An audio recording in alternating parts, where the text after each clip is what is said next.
So guys, Shahzad Poonawalla ने अभी recently एक ट्वीट डाला है जिसमें वो कह रहे हैं कि जो मिडिल क्लास पॉपुलेशन है हमारे देश की, वो टैक्स भरती है और वो जो टैक्स भरती है उसके बदले में उसे कुछ भी नहीं मिलता। उसे कोई फ्रीबीज नहीं मिलते, उसे कोई रिजर्वेशन नहीं मिलता, उसे कोई स्पेशल एडवांटेज नहीं मिलती एज अ टैक्स पेयर।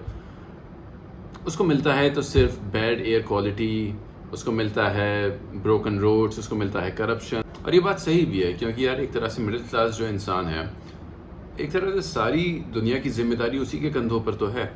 क्योंकि जो बहुत अमीर होते हैं उनको बहुत आसानी से टैक्स में छूट भी मिल जाती है just because they are generating employment.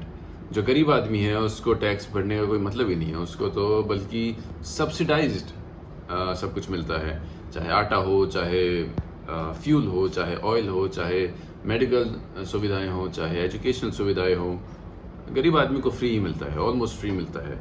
सो बात आती है मिडिल क्लास की। मिडिल क्लास को ही एक तरह से अपने सारे एक्सपेंसेस बेयर करने पड़ते हैं बिकॉज हमारे देश में क्वालिटी नहीं है।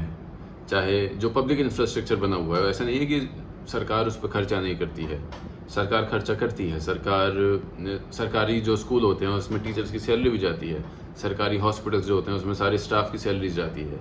लेकिन यहाँ के लोगों में एक तरह के निकम्मापन कह लो या फिर टेकन फॉर ग्रांटेड कह लो, यहाँ पे किसी को भी क्वालिटी इम्प्रूव करने की नहीं पड़ी होती है। मतलब खर्चा उतना ही होगा, it's just a matter of improving your quality. वो किसी की प्रायोरिटी नहीं होती बिकॉज सरकारी है, नोबडी गिव्स अ शिट।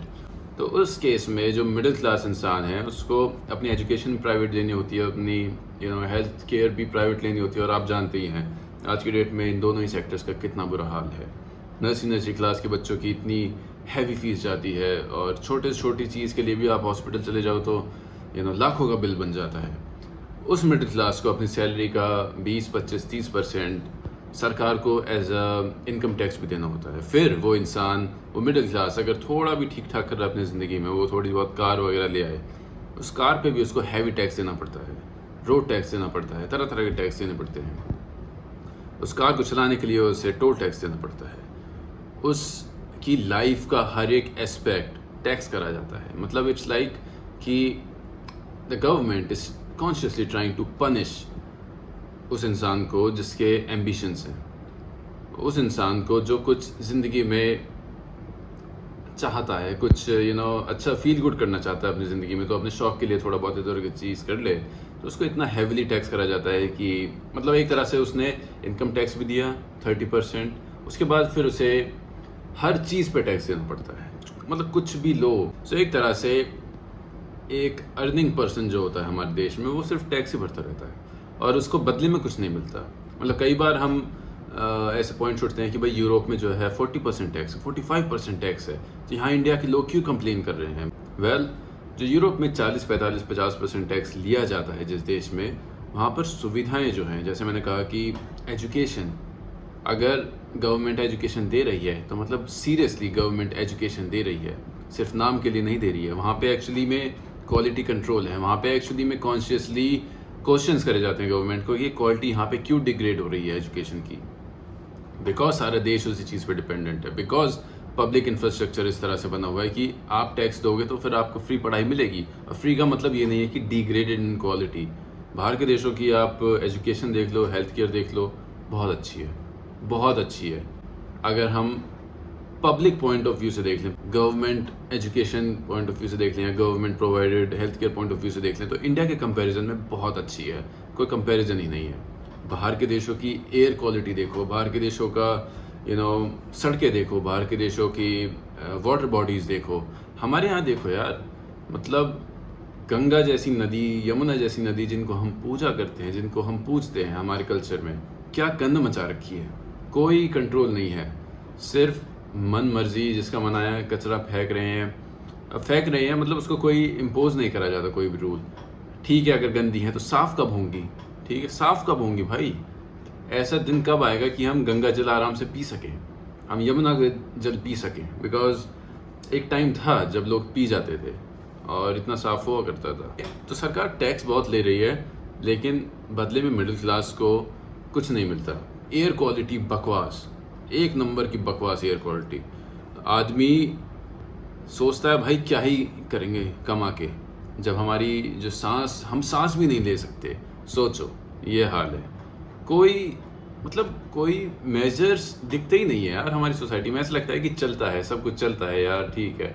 मतलब AQI 999+ पे जाके वो जो है मशीन दम तोड़ देती है। 999+, अब पता नहीं कितना हो भाई, 1200 होगा, 1300 होगा, 1400 होगा, डज नॉट मैटर। लेकिन अगर AQI 600 हो जाए तो यहाँ पे सेलिब्रेशन हो जाती है, अरे वाह AQI लेवल कम हो गया। अरे भैंस की पूंछ, 600 AQI लेवल भी बहुत टॉक्सिक होता है। बाहर के देशों में 20, 30, 50 ये AQI लेवल होता है। कहीं 100, 150, 200 पहुंच जाए तो वहाँ पैनिक हो जाता है कि भाई साहब क्या हो रहा है यहाँ पे। लेकिन यहाँ तो सब चलता है भाई, क्योंकि इंडिया में इतना हल्के में लिया जाता है भाई, जन्म जो है इतना हल्के में लिया जाता है कि भाई कोई बात नहीं भाई, मर जाओ कोई बात नहीं, अगला जन्म आएगा ना। यहाँ पे एक तो अगले जन्म की फिलॉसफी ने ऐसी करी हुई है भाई, अगला जन्म जो आएगा वो उसकी बात छोड़ो, लेकिन जो ये जन्म है, जैसे अगर मैं हूँ या आप हो, आपको जो जन्म मिला है, आप जो जिंदगी जी रहे हो, आपको क्या पता है कि पिछले जन्म में आप क्या थे, या आप किसी भी तरह से उस जन्म से रिलेट कर पाते हो? नहीं कर पाते ना। आपके लिए तो सब कुछ यही जिंदगी है ना, यही बॉडी है, यही जीवन आपका सब कुछ है। तो फिर इस चीज़ को इम्पोर्टेंस क्यों नहीं देती है यहाँ की गवर्नमेंट, यहाँ के लोग, यहाँ का सारी जो सोसाइटी है, इतने हल्के में क्यों लिया जाता है? मतलब करप्शन का लेवल देखो आप, इतना ज़्यादा करप्शन है। मतलब मैंने आपको बताया ना, 30% टैक्स देने के बाद जो भी कमोडिटीज़ आप खरीदोगे, आप ज़मीन खरीदने जाओ, आप प्रॉपर्टी खरीदने जाओ, इतना हैविली टैक्स होता है। मतलब I can not even tell you bro. छोटी से छोटी प्रॉपर्टी लो, 25% टैक्स, 30% टैक्स सीधे टैक्स में जा रहा है। रजिस्ट्री में इतना पैसा लगता है। आप सोचो 1 करोड़ की आप प्रॉपर्टी खरीदने जा रहे हो, उस पर 25-30 लाख रुपए सिर्फ सरकारी पॉइंट ऑफ व्यू से निकल जाता है भाई, रजिस्ट्री में और इसमें फलाने में, टैक्स में, इसमें। 1 करोड़ की प्रॉपर्टी 25-30 लाख रुपए एक्स्ट्रा आप दे रहे हो एज अ टैक्स। फिर उसके बाद भी आपको सरकारी महकमे से कुछ भी काम करवाना पड़ता है, किसी भी बाबू से कोई काम करवानी पड़ती है, कोई भी फाइल आगे करवानी पड़ती है, वहाँ पे फिर अलग पैसे दो भाई। वहाँ पे फिर इनका मुंह मीठा करो, इनका फिर चाय पानी का जुगाड़ करो। और चाय पानी का जुगाड़ भी मतलब लाख 2-2 लाख रुपए है, इससे कम तो होता ही नहीं है। मतलब पता नहीं कहाँ जाके चाय पानी पियेंगे हरामजादे। लेकिन that's is the state of the nation. यहाँ पे करप्शन इतना नॉर्मलाइज कर दिया गया है कि भाई मैं बताता हूँ, कोई IAS ऑफिसर बनता है, कोई काउंसलर बन जाता है, कोई मेयर बन जाता है, कोई MLA MP बन जाता है, ढोल बज जाते हैं। ढोल क्यों बज जाते हैं मुझे पहले ये बताओ भाई। सैलरी उसकी 70-80 हज़ार रुपये होगी, ज़्यादा ज़्यादा लाख रुपए होगी। ढोल क्यों बज रहे हैं मुझे ये बताओ। ढोल इसलिए बज रहे हैं क्योंकि जो बना है उसको पता है कि वो खाएगा, जो उसके आस पड़ोस वाले हैं उनको पता है कि अब ये खाएगा, जो उसके रिश्तेदार हैं उनको पता है कि ये तो अब खाएगा। समझ रहे हो? और ये इतना नॉर्मलाइज हो गया है कि लोग खुश होते हैं, अरे ब्रो MLA बन गया, तो काउंसलर बन गया, तो ये बन गया, बहन की पूंछ, तो साले IAS में सिलेक्ट हो गया, अब तो तेरे मजे हैं बहन के। वो इसलिए बोलते हैं क्योंकि वो सबको पता है कि भाई खाएगा। अब जो है देश की, समाज की, सोसाइटी की खाल उधेड़ कर खाएगा। खाने को नहीं मिलेगा तो गरीबों का शोषण करेगा, वो अपना काम नहीं करेगा। वो कहीं अगर मिडिल क्लास या थोड़ा सा well to do upper middle class family का अगर कोई बंदा फंस गया, उसको इतनी बुरी तरह से फंसाएंगे कि भाई लपेटते चले जाएंगे कि भाई पैसा पैसा, इस यहाँ पे पैसा, इस चीज़ के पैसे, नहीं तुझे फंसा देंगे, नहीं तुझे ये कर देंगे, तेरी फाइल आगे नहीं बढ़ाएंगे। ये डिफ़ॉल्ट हो गया। अब मुझे समझ नहीं आता कि भाई कैसा देश है हमारा। और ऐसी सिचुएशन में शहजाद पूनावाला अगर कह रहा है कि भाई पर्सनल इनकम टैक्स को हटा दो, तो I think it's a very welcome change. Personal income tax I think, I don't know, 12 lakh अभी गवर्नमेंट ने करा हुआ है कि 12 लाख तक आपको कोई टैक्स नहीं देना, और फ्लॉन्ट करती है गवर्नमेंट। वाह भाई वाह, बहुत बड़ा काम कर दिया। 12 लाख कुछ नहीं होता, ठीक है। कम से कम आपको करना है तो 50 लैक्स तक का करो, कम से कम 50 लैक्स, ज़्यादा ज़्यादा 70-80 1 करोड़ तक भी कर दो, कोई फ़र्क नहीं पड़ता भाई। क्योंकि जो आदमी 70-80 लाख रुपए कमा रहा है, 1 करोड़ रुपए कमा रहा है, वो वैसे ही बहुत चीज़ें कंज्यूम करता है, वैसे ही बहुत चीज़ें खरीदता है। आप गाड़ी पे, घोड़ा पे, आप ज़मीन पे, आप हर चीज़ पे तो टैक्स लगा के बैठे हो ना, खूब सारा। वहाँ से कमाओ, क्या उनके पीछे पड़े हो भाई, क्यों खून चूस रहे हो? मेरे ख्याल से 50 लाख 70 लाख तक पर्सनल इनकम टैक्स नहीं होना चाहिए। मेरे ख्याल से 1 करोड़ तक भी कोई पर्सनल इनकम टैक्स नहीं होना चाहिए। होना चाहिए तो 1 करोड़ के बाद हो भाई, ठीक है। आदमी को मतलब मोदी जी हैं, लाल किले से क्या कहते हैं, महत्वाकांक्षाएं, आदमी की महत्वाकांक्षाएं। भाई महत्वाकांक्षाएं कहाँ से पूरी करेगा जब वो सोच रहा टैक्स ही भरता रह जाएगा, और इसमें टैक्स और इसमें जीएसटी और इसमें ये उसमें वो।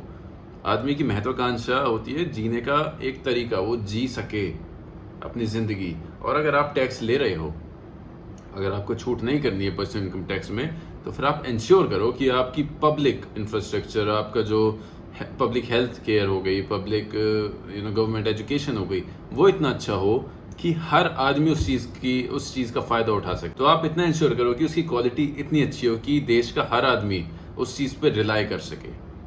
अगर सपोज एक मिडिल क्लास इंसान है, 20-25 लाख रुपए साल का कमा रहा है, उसको डर नहीं होना चाहिए अपने बच्चे को पब्लिक स्कूल में भेजने से पहले। उसको डर नहीं होना चाहिए अपनी फैमिली का इलाज एक गवर्नमेंट हॉस्पिटल में कराने से पहले।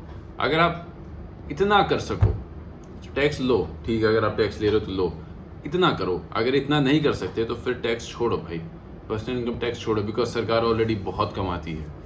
जो भी जीएसटी हो गया, जो भी आप कुछ भी खरीदो उस पर टैक्स लिया जाता है, उससे चीज़ें बहुत कमाती है। और ऐसा नहीं है कि सस्टेनेबल नहीं है। सिंगापुर हो गया, दुबई हो गई, ये इतने वर्ल्ड क्लास इकोनॉमीज़ इसीलिए बने हैं क्योंकि वहाँ पर लोग आते हैं, वहाँ पर कोई पर्सनल इनकम टैक्स नहीं है। वहाँ पर आदमी खर्चा पानी करो, खरीदो, घूमो फिरो, आपकी पर्सनल इनकम पे कोई टैक्स नहीं है। जितनी भी आपकी इनकम हो उसमें कोई स्लैब भी नहीं है, तो आदमी मस्त रहता है वहाँ पे। वो कहता है ठीक है भाई, मैं कुछ खरीदूंगा तो उस पर दे दूंगा टैक्स, नहीं तो कम से कम अपनी वेल्थ जो है उसको प्रिजर्व करने का उसका हक होना चाहिए। लेकिन यहाँ क्या है, तुमने पैसे बचाए, मतलब तुमने एक तरह से सोचो सैलरी ली, सैलरी में से टैक्स वो आपने बैंक में रखे हुए हैं, उसमें एफडी में डाल दिए, एफडी में जो पैसे कमाओगे, जो इंटरेस्ट कमाओगे उस पर टैक्स।